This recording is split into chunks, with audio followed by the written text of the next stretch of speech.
Behind me is the Maiduguri Monday market on fire. The fire started at about 2:45 a.m. and as you can see behind me, it is still burning and people are very much sad. They are very much worried because millions of naira has been destroyed.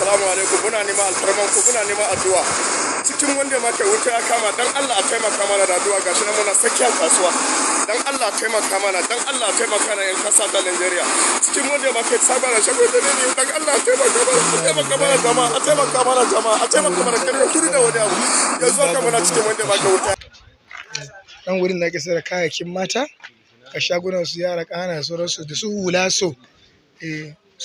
su jallabiya wallahi ga su gaba ɗaya kasuwa fa ya ƙone sai da mu ce inna lillahi wa inna ilaihi raji'un. Allah dai ya canja musu da mafi alkhairi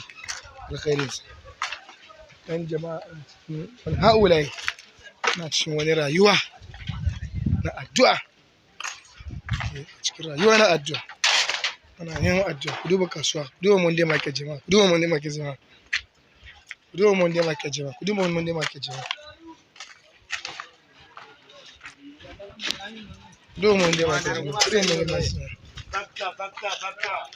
kuduba Monday market jama'a, kuduba ƙofofi, hasbunallahu wa ni'mal wakil. Wannan mai kurmus ba gaba ɗaya ne wata ƙone ba. Kuduba Monday market jama'a, kuduba Monday market jama'a.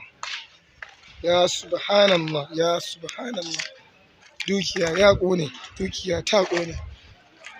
Allah ya isa musu, Allah ya isar musu, Allah ya isar musu. Duba wannan har yanzu ci yake wutan nan, ci yake bangaren yan turare kenan, wurin ma kanshi yake yan turaren wuta saboda tsantsan ƙone.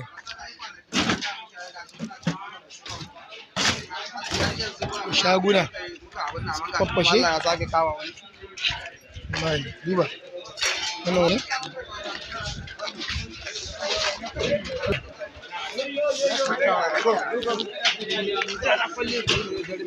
duba kwalabe wani yan turare ku duba